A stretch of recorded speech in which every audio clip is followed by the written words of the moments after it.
waxaatihiin kiraystayaal ma tihiin mulkiilayaal. saadaam wuxuu isku arkay inuu yahay mulkiilaha guriga oo weliba uu yahay boqorkii ciraaq, mulkiilihii ciraaq.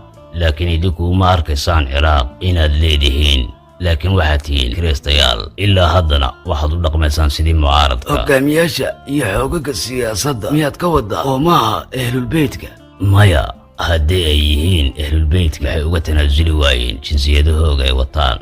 saadaam xuseen allah u naxariistee waxa uu ahaa nin daacada oo aan u hoggaansamin gumaystaha.